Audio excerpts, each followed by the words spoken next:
that this is my destiny. I was at my lowest, he saw the best of me. All of my doubts are the rest in peace. Buried them deep in the leg, I can work with the rest of me. Yes, I am blessed, never stress, disconnect from all my demons. They can never get the best of me. Truly blessed to be a...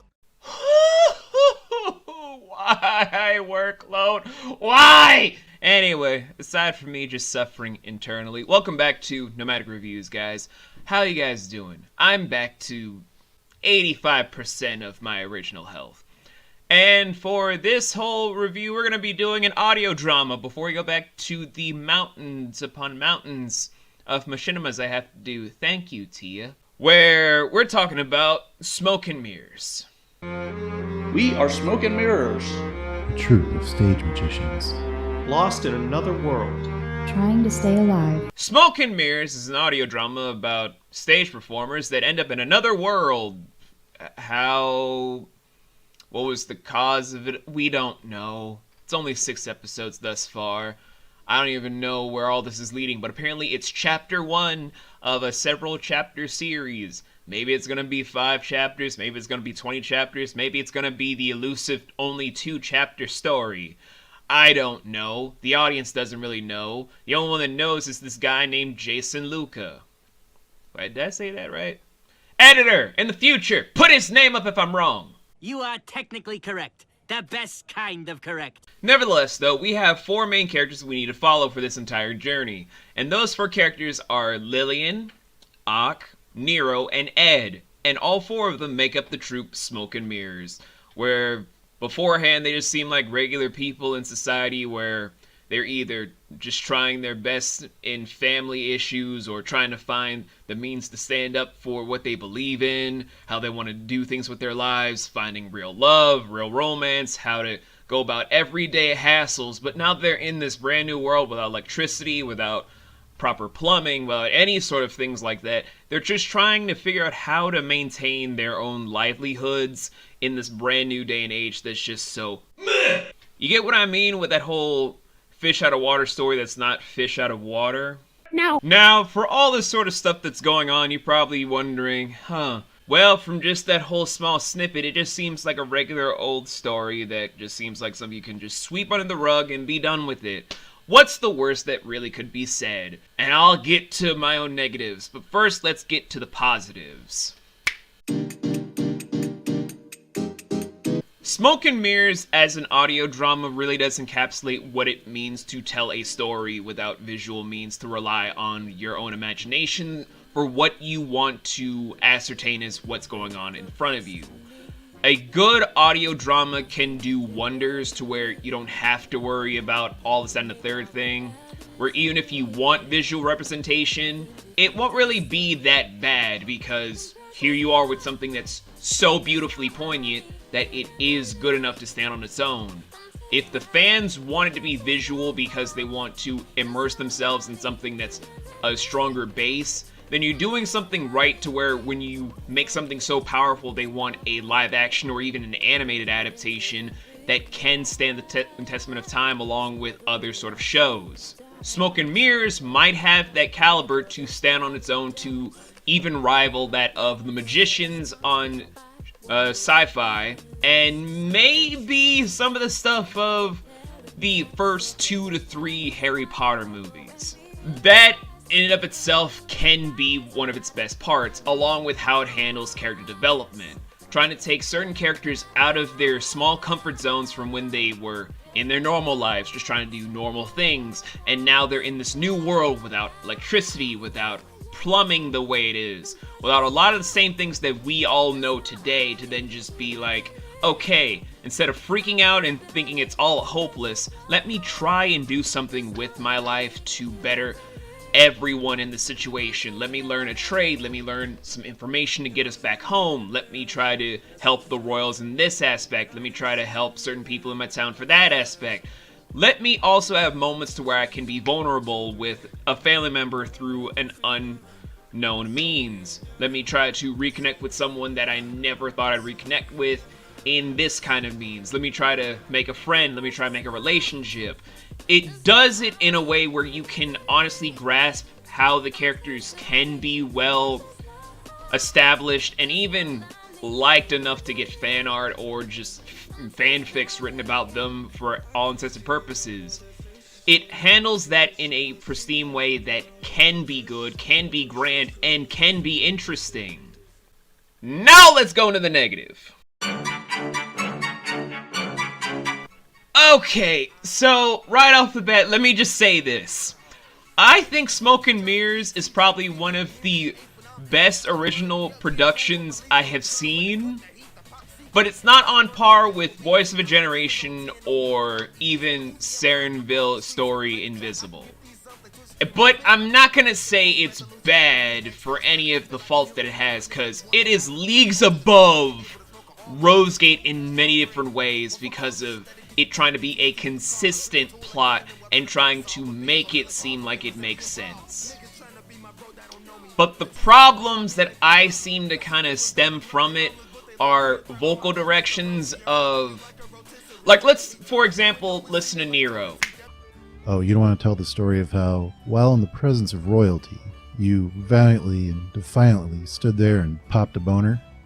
A character that seems bored and nonchalant and very chill, yeah, that's kind of a good thing. You can make that character very interesting. But the energy level makes it seem like he's just trying to put the listener to sleep every time he talks. And that's sort of irky about how you try to make a character that is so nonchalant about things on the outside to where they just seem like, oh, I'm so cool, I'm so suave. Let me just go ahead and make myself so beautifully mysterious. It seems more like, oh, okay, let me just be more mysterious and suave. Now let me also sell you some Claritin D and help you with your dry eyes with my... Like, really, dude, could you put more energy? Could the director tell this person more energy, more ambiance to what you are doing? Like, for real, what are you trying to convey with this message? Another thing. This is just a writer's thing for me.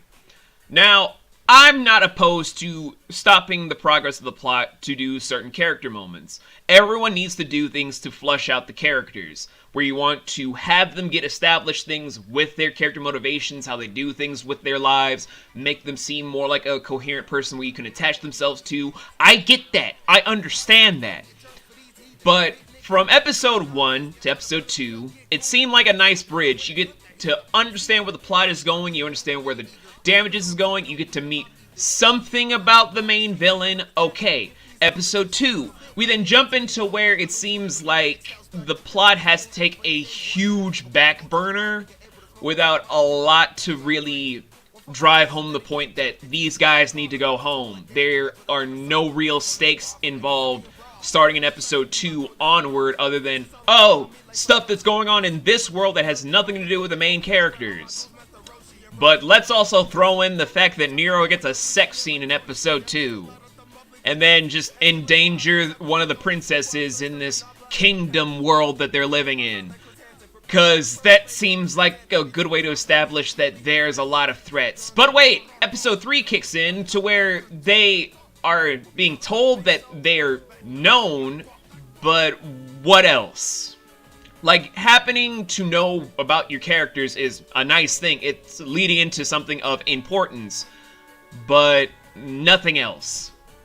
We know where you guys come from. We know you have vehicles, plumbing, toilet paper. Insert Castlevania meme. What the fuck is toilet paper? We all know this. We all can see this. But what is the driving force for why they were dragged to this location? The incantation that they did in episode 1. Let's move that out the fucking way. Why are they in this plot? Can you establish this now? No, we're gonna lead into a MacGuffin item that's just going to help them get home if they can find the MacGuffin. Okay, that's fine. And I know people want to say it's a plot device, but I want to say it's a MacGuffin because what's really the real value other than just to probably lead to the real plot device of the whole entire series? Because honestly, guys, I want to like the writing, but it seems like it's not trying to convey the real thing, and that's damaging for a lot of things. And let me be clear about why I'm saying all this. This is coming from me. I live to make audio dramas. Like, you can see from a lot of the stuff I've made on my channel, literally from thumbnail here and thumbnail there. I know how to do the shit the way I want to, and I sympathize with anyone that wants to do an audio drama. Trust me. I know. I got you. But, seriously, making a coherent narrative can do wonders. If you're trying to set up for something that's later and you're not trying to make the focus on that whole subversion of the story relate to that, that's fine. You can do a mini-series that has nothing to really do with the main plot, and you'll be fine. You'll be perfect. You'll be excellent as long as you point out to people this isn't the real story. This is leading into the real story because it's supposed to lead into better characters, better notions, better motivations. But this is the main chapter. These are our 4 main characters. They're dragged to this other world, but why? I want some friggin' answers! There is no bona fide explanation, just the wizard did something, they're chasing after them, but why? What is the motivation? What are you trying to clarify? That they know where they come from? Is this supposed to be a time travel thing? Another dimension thing? No one's really establishing this because just subtle hints here and there doesn't do the job justice. It just makes the narrative drag on more as if it's a slug's pace, as a slow burn. And with it not really having a consistent release basis for all these episodes, you're left wondering more and more in a frustrating manner that doesn't really pay off for what you want. Now guys, I know you're all thinking, V, you're being way too harsh. I mean, these guys, they're just simple people making a fun project. They're just trying to make their passion their paycheck. You know what that's like. You're in their shoes. And yes, I do understand where that is. That's why I'm trying to do this review right now, because if no one else will do it, they won't grow. As one of my favorite YouTubers has said prior to a lot of things about how the algorithms are just trying to push for people to just kiss the ass of many different creators, this needs to stop where we need to give people the harsh truths to build more. Do I know all the areas I need to grow? Yes. I have heard everything from many different people in the industry for decades about what to do. From CBS, from NBC, from Time Warner, from even people out in Japan's own districts, from Kyoto Annie talking to me about what to do next. I know where my pitfalls are coming from and I'm working towards them. But they had to give it to me in a harsh lesson of how to do better. And that's what I want for Smoke and Mirrors.